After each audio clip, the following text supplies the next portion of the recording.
but it was good because I was out there. I told myself before I went in, because my caregivers had to come from Victoria to Vancouver, and we had to pay for that, right? So I knew I could only do that for 15 days. Right. So I told myself before going in I had to be out on the 15th day. So I was out on the 15th day. Wow. Going home. My arm broken. I was using my left arm to dry myself. And yeah. And you made it. I made it. Yeah.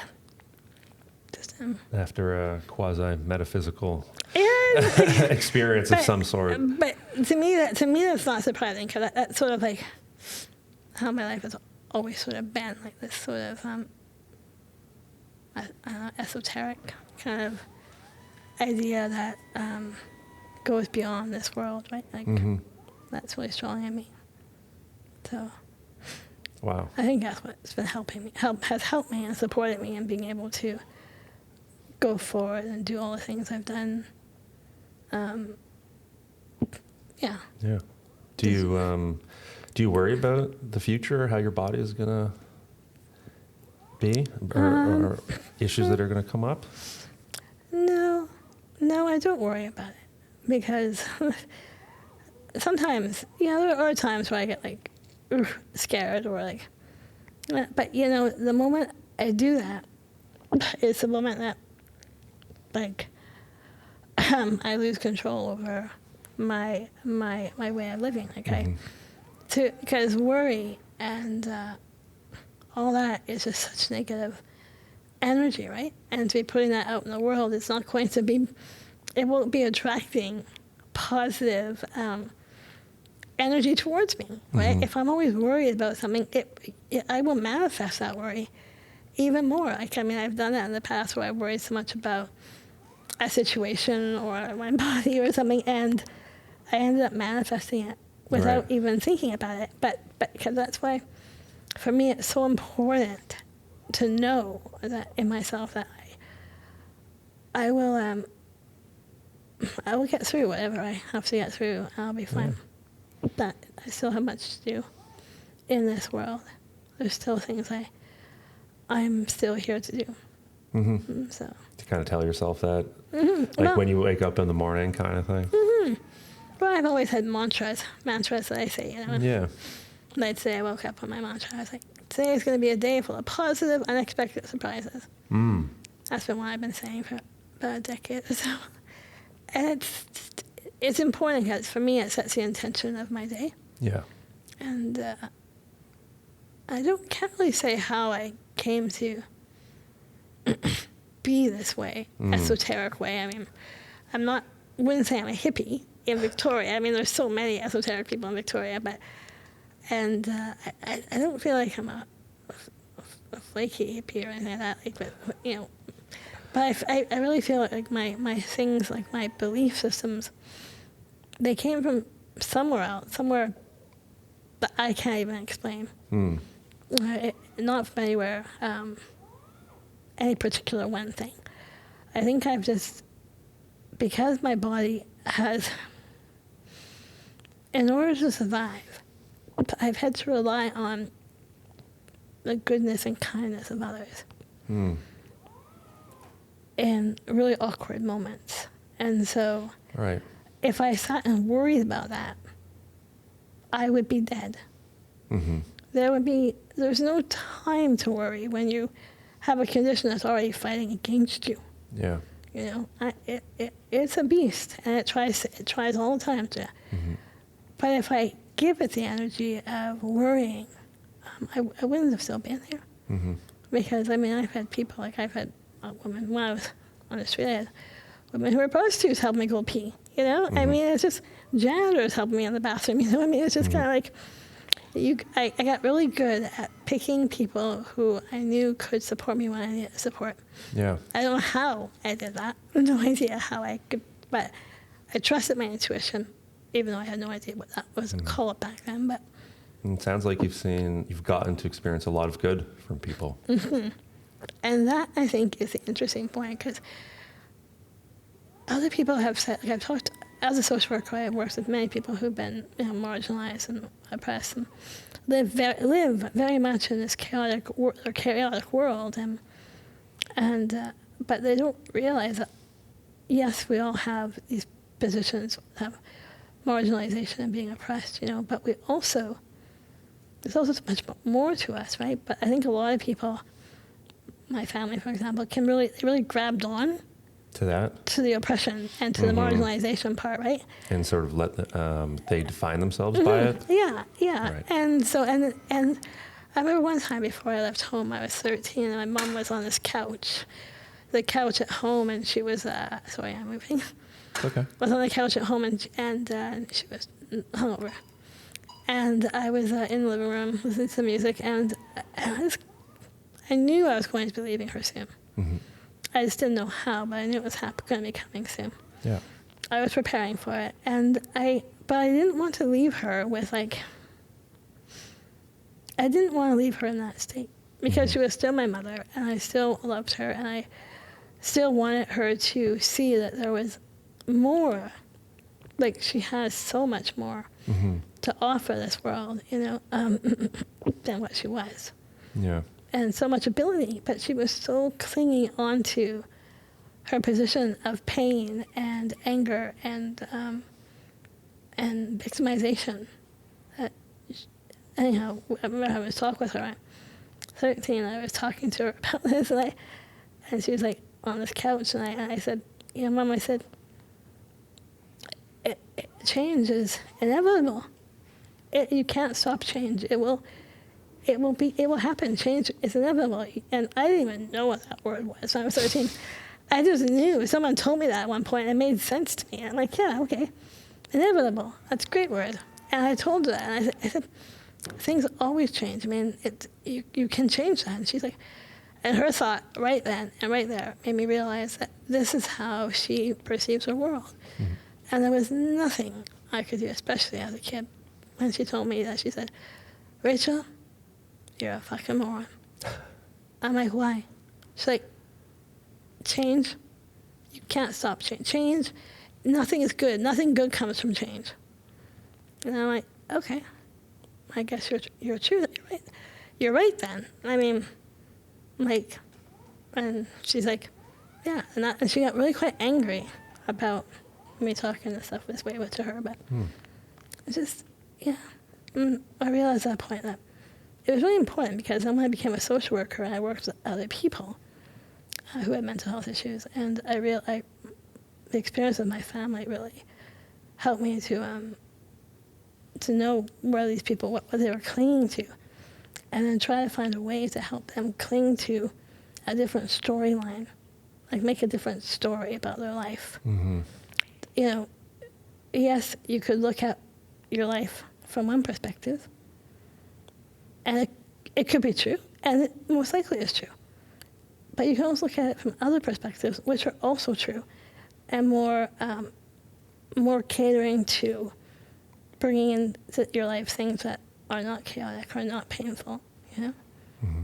But it's hard to do that if you have spent your whole life being a victim. Yeah, for sure. But I think it's a good time to take a break for a minute. Oh, yes, good idea. Okay, great. All right, we're back. We're back. Had a little intermission, and here we are. Cool. So yeah, what I was wondering about was how the transition from a social worker to a screenwriter happened. Yeah. What went on there? That's really, that happened so interestingly. I was a social worker, and I was working at the University of Victoria with my last job as a social worker, because I did majority of my social work jobs before getting my degree, right? Mm-hmm. And then I got my degree, and through all that, I helped my partner, who was dying of cancer, be with her. And then I got this job after she died. I got this job at my placement at UVic, and they made a position for me doing human rights, being a human rights advisor. up at UVic, and I took it, and I finished my last course in my social work program.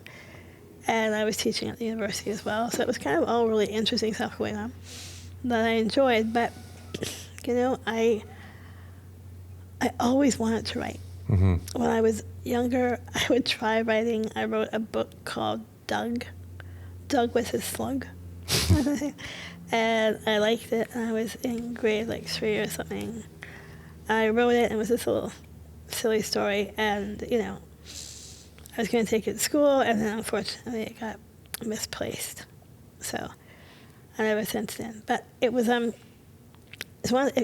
always sat with me. So even when I was working as in other jobs, I'd always write. I had these like scraps of paper in my purses, in my wallets, in my bags, and all over my house, like, you know, a bunch of duotangs. I would scribble ideas down, and I could always want to write. And then one day when I was at work, I've been there for a couple of years, and I really liked the actor Kevin Spacey back in the day. And I just felt really compelled to get to know him. And I wanted to talk to him about, like, the industry, you know. I just felt really, I don't know why, I just felt really compelled to talk to him. So I wrote in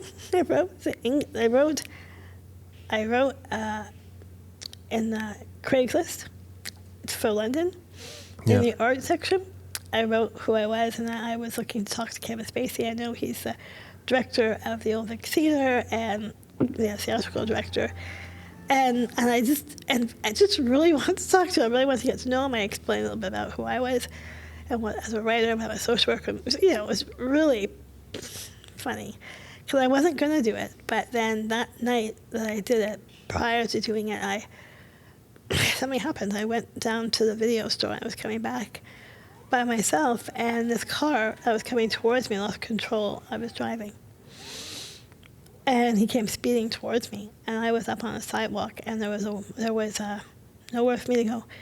There was a big brick wall beside me, and if I backed up, there's this big brick wall. Mm-hmm. I saw it, and I thought, I closed my eyes, and I could see the white of this guy's eyes, right? He was coming very close, and I could tell he was losing control of his vehicle. Mm-hmm. And I remember closing my eyes and being like, after I saw the white of his eyes, I closed my eyes at Angel's, and I was like, help me. And I opened my eyes, saw the white of his eyes again, really close, and I said, you will not hit me, in my head. Mm. And I closed my eyes. Next thing I know, I feel this wind go right past my wheelchair, like, whoosh. I thought I was hit. Mm-hmm. Like, it was really big. And then I hear this boom, boom, boom, boom. And then I open my eyes. I'm still there. All these people come up to me like, how did you live? How did you do that? Are you okay? How did you survive that? Like, they saw it. They witnessed it, right? And I'm like, my heart was pounding. And then I turned around to see where the car was. And he was at the end of the Cedar Hill Crossroad there, right? And on Shelburne, Cedar Hill Crossroad. And he had lost control of his car, so his car was kind of off to the side. And he wasn't looking like he was doing too good, and the police were coming. But these people were around me, like, how did you, you were going to be hit for sure. How did you not get hit? And I don't know, but all of a sudden, I just had this feeling inside of me where I felt like I glowed. And I knew exactly what I had to do with my life. I knew exactly what I had to do. So I went home. I got in the house, and my caregiver looked at me, and she just saw me. She's like, "Are you okay?" I'm like, "Yeah." She's like, "Why?" She's like, "You just look like you're glowing. Like you're glowing. Like you're." I don't know what to say. It's like you got a bunch of sun on you or something. You're just glowing. And I said, I hit my computer. So I went around to my desk, and I said, "Don't talk to me for a couple minutes. I have to write this letter." Mm-hmm. And I wrote a letter to England, to Dr. Kevin Spacey, because I knew that something about that letter I wrote would shift my life. It was a shift. And so I wrote it. And then I went to work the next day, nothing came back. And then, 3 days later, the way I responded. And I got this email all of a sudden from this guy, I won't say his name.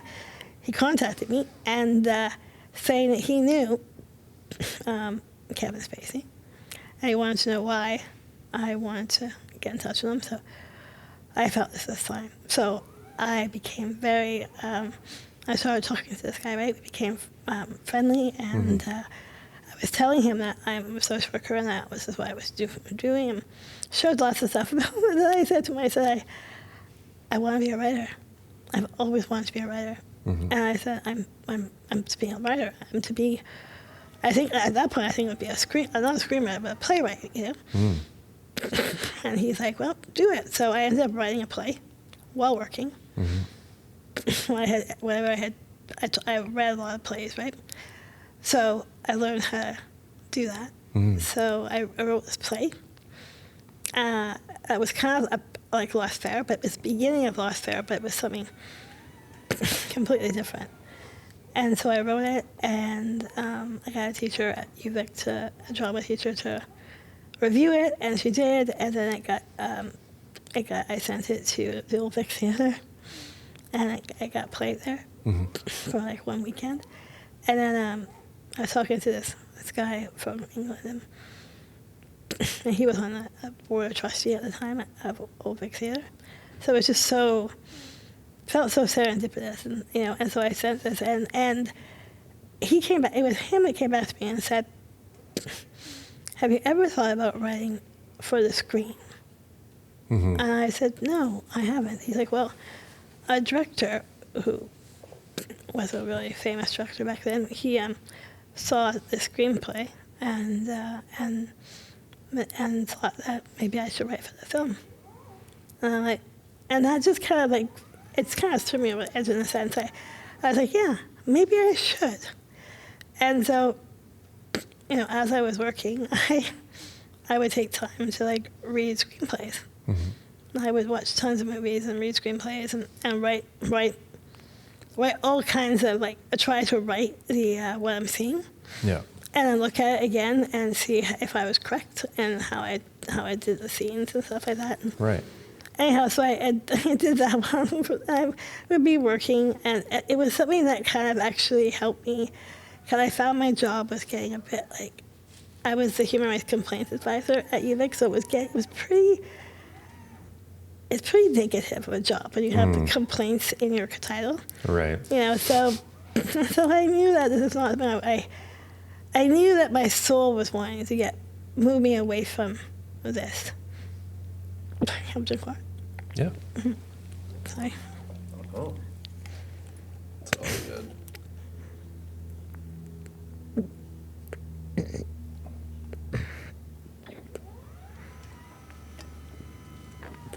So, thank you. So anyhow, I started talking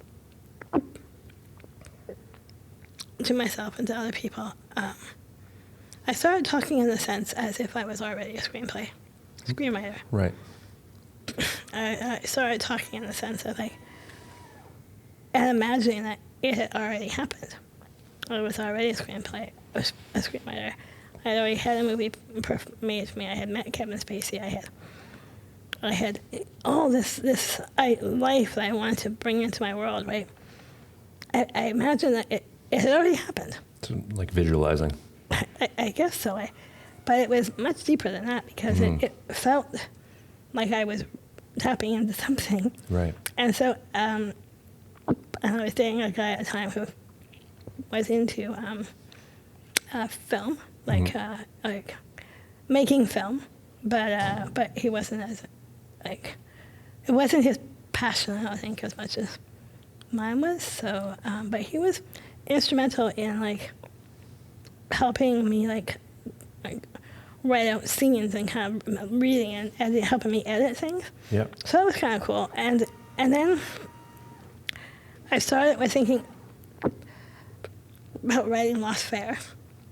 But so I took the stage play that I had written that was based upon Lost Fair.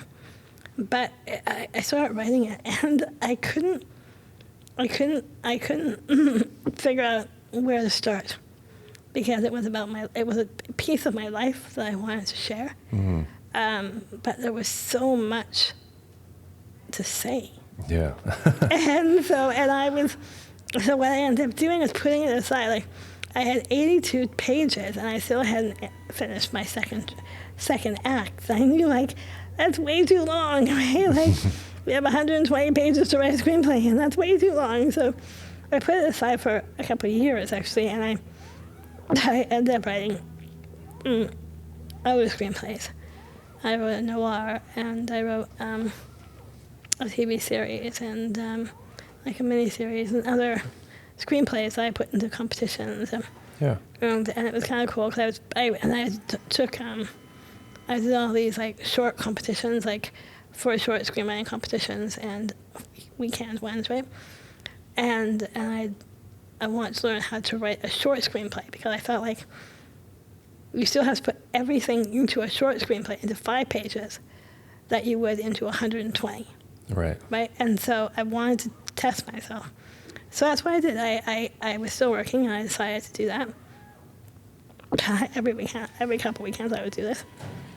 Join this group, and then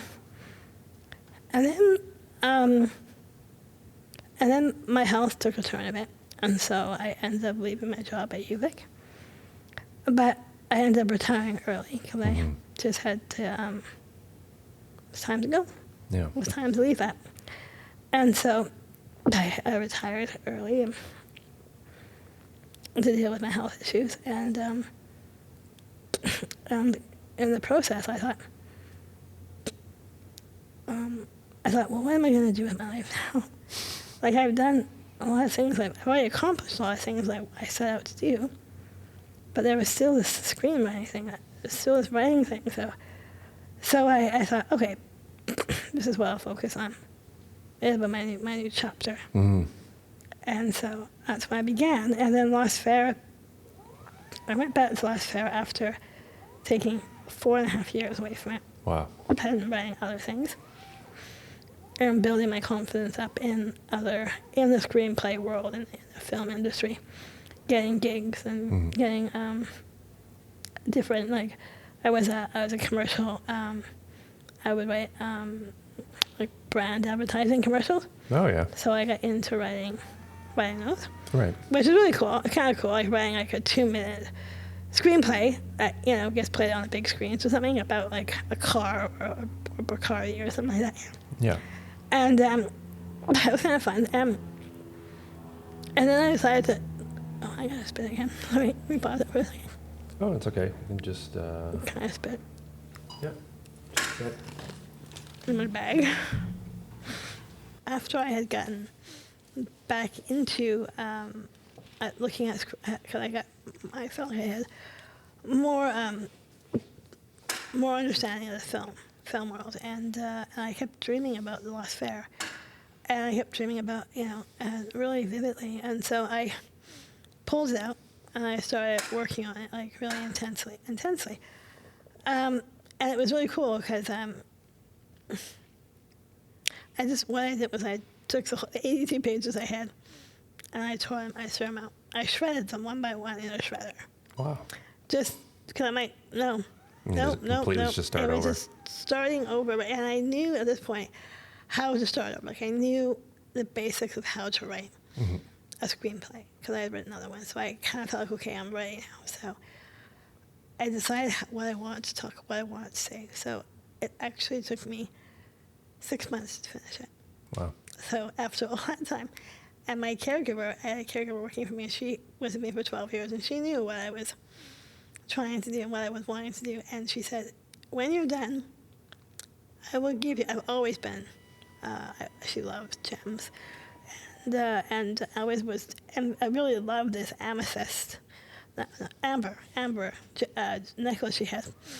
And that was like a goddess one, right? And I thought, I really like it. And she said, if you finish Lost Fair, I'll give this to you. So it was kind of funny. So I don't know, maybe it was in the back of my mind, but I finished it within 6 months. And then I showed it to her, and she gave me my necklace. but and then I thought, well, what the hell? Now I have to get it out there. So I learned how to pitch my work. I went to a lot of different courses on that. Figure out how to write a log line and a synopsis and a one page, and how to talk to people and get them interested in your work. And lo and behold, I ran into this film director, Bruce Logan, who liked what he read. And when he finished reading the screenplay, he got back to me a couple weeks later. He got back to me. I wasn't thinking he was going to get back to me at all, but he got back to me and he's like, I like it, but I feel like I want you to make it grittier. He's like, I feel like you're holding back, which Right. is absolutely right. Because I was making it more for like blockbuster, kind of bigger, right? Right. And so he's like, tell me how it was. Like, show me the grit of it. Don't be afraid. So I tore all of it apart, except for a couple of pieces. And I rewrote it again. And then he told me to rewrite it again. So I rewrote it again. And this happened a couple times. And I got better and better. And my friends were like, well, is he even paying you for this? I'm like, no. But I felt this is what I had to do to do it. So, and then when I looked him up, it was kind of funny because I looked him up. And I couldn't believe what I knew that this is who the man was going to do my film. I just knew it. Yeah. Even though he had said nothing about wanting to do it, he just wanted to read it. Yeah. And read it. And he hadn't said yes to doing it or anything like that, right? But I was working with him as if he was going to do it. And I found out that he was he had worked on many, many films that I watched as a kid. Yeah. And my brother and I would watch a lot of videos in hotel rooms, and we were in hotel rooms, and we had these like 5 that we really loved, and one was Tron, the original Tron, and the original Goonies, and The Incredible Shrinking Woman, and like Star Trek with the planet blowing up, and apparently Bruce Logan was the visual director of all these like special effects and all these movies, Yeah, I did right? read that. Yeah. And it's cool. Like he worked with Stanley Kubrick, and just with George Lucas, and quite a lot of his stuff. And it was just so interesting. And I just felt like it was meant to happen. So that's why I worked really hard with Bruce on this, and we became good friends. And so, but he still hadn't said he was going to do it. Right. And he kept saying all the reasons why he wasn't going to do it. And I said to him, well, if you're going to continue to tell me reasons why you're not going to do this, I'm not going to speak to you again. and he's like, what? And he's like, and I said, if I wanted to have like a negative Nelly around me all the time, I could find somebody else and someone much closer. Yeah, not to mention you've already I've written it like 4 times. Yeah. Seven times. And so anyhow, we didn't talk for a couple of weeks, and then he emailed me and he said that he had missed me, wondering how I'd been doing. Yeah. And I wrote him back after a couple of days, and I said, oh, yes, I'm fine. Been writing other things and blah, blah, blah. And he's like, well, I think I have good news for you. He's like, I think I want to do Last Fair. So anyhow, he had found Elliot Lewis Rosenblatt, who would produce it, and he was a director. He's done a movie called like The Rum Diaries, and about that movie, and a couple other movies like The Sergeant's Daughter or something like that. There's a couple other movies that were good, and so they ended up doing it with $5 million, which is nothing. Yeah. In the industry. Low budget. Low budget indie film. Low budget. I ended up getting like I didn't end up getting paid the way I was supposed to get. I got optioned, which was great, but because the film was independent, it didn't make as much as we thought it would. But it was brilliant. It was really good. I was really impressed by doing it, and impressed at how Bruce had pulled it all together. And it must have been amazing, just the whole process of working with them and with him, being a part of it. With him as a person and I distinctly remember telling my brother when we were watching these shows, and I said to him, I'm going to get the guy that makes these movies that we're watching, make a movie for me. And he's like, no one's going to want to listen to your movie or watch your movie. You got nothing to say. And I'm like, just you wait, Jim. Just you wait. And he's like, whatever. And so Little did he know, right? When he found out, actually, we hadn't talked for a long time. But when he found out, he actually contacted me and was like, you did it. Yeah, I'm sure he was impressed. He's like, and I'm like, I said, do you know who who did it? And he's like, yeah, you told me. You said you get one of those guys, and you got him. And it was just really interesting because it was just all. So that's how Lost Fair became. And in 2018-19, Lost Fair was like, got a lot of awards. It went to the Cannes. Yeah. Film Festival. It got a lot of accolades. It was basically just like, even though I didn't get paid a lot for it, it was, it made a lot of people's careers. Like the girl who played my character ended up getting other roles that were really good for her. And Bruce started making other movies, and it was just kind of interesting. And it's like a calling card for me. So when I write things to people, they're more likely to look at something I write because I have already made a movie. Yeah, I made. For sure. And like, what was that like, having your story portrayed, in a, major motion picture, and like, thousands of people kind of seeing your story firsthand, because it's, all based on your life, right? Yeah, it was. I mean, there was definitely parts that were fictionalized because it was Hollywood. Yeah. So, but only about maybe 10% of it was fictionalized, really.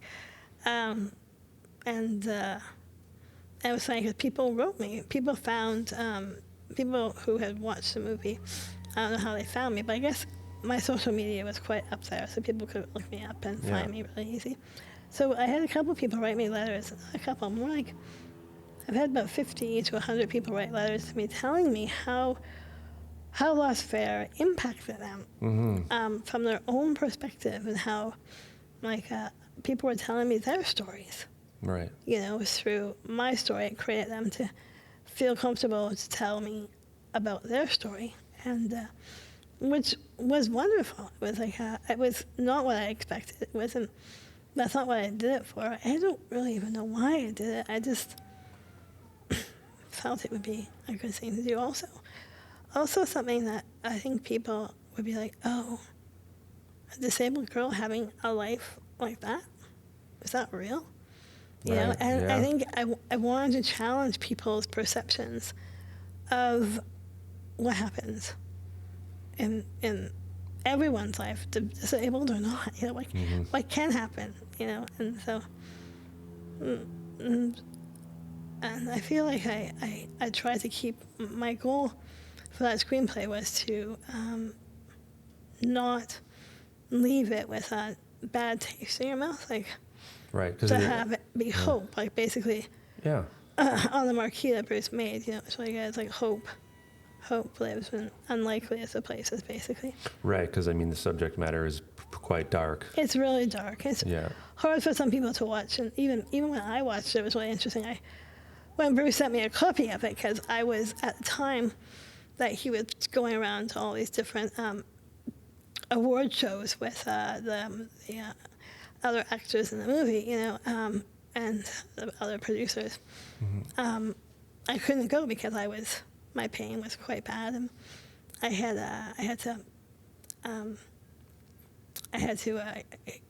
was in hospice, getting my meds changed, so I couldn't go. So it was kind of interesting not being there. But when I did get it from him, he sent me a copy of the movie, and I had people come over and watch it on my little Apple TV, my Apple screen. I had a couple people over, and it was really interesting watching it. It was really it's one of those things where you look back on your life, you're like, I did that. Yeah, holy shit. Holy it shit. must have been surreal. It is still surreal. I got the poster on my wall, and it's still surreal that that's mine. And but it's also in the process before Lost Fair, I wrote a children's story too, right? That was it's on Kindle, and that was really cool. But I don't think I'll ever write another screenplay like Lost Fair. I think I'm done with sharing my past. Right. Yeah. That side of on that level, of your life, and yeah. Well, maybe once is enough, right? Yeah, I think it is. I think I got what I needed to get out. Well, then you got this and your memoirs possibly one day, right? And the memoirs, yes, the name that we keep talking about, yes. And right now I'm working on Mud Creek. I'm working on a novel right now, which I'm really excited about. It's a murder. It's not a murder. It's a thriller, action thriller, and I'm really excited about it. I got amazing. 4 chapters. My goal is to finish really, really rough draft of it by the end of this year, end of December 2024. And then from there, then work on fixing it up after that. Right. And so that's going to be self-published, right? Yeah, the goal is to self-publish it, and I will also put it around to other publishing companies as well. Cool. So people, look out for that. Yeah. Rachel Reaugh's new book. I still haven't decided if I'm going to use a pen name or not. Right. And for anybody who wants to watch the movie, it's on Amazon Prime, right? Yeah, it's on Prime, and they can watch it for free. Nice. It's on Prime. It's Yeah. not. Yeah. It's not Lost paid Fair. for. Lost Fair, and it's FARE. Yeah. Yeah. Like FARE. as a taxi drive. Right. Yeah. Well, this is great, Jeremy. Thank you for having me here. Yeah, no, it's been amazing. And it's been amazing as my first podcast. And Yeah, this is great. super cool, really fun. Yeah, it's going to be fun Yeah. seeing where you go with this. Yeah, I well, like I'm it. so glad that you could come and that we finally made it happen. I know, it took us a year. Yeah. So many things going on. Yeah. But yeah, no, it all worked Okay. out really well. And thanks so much for coming. Thank you, Jeremy. No Yeah, problem. thank you. Thank you. Yeah.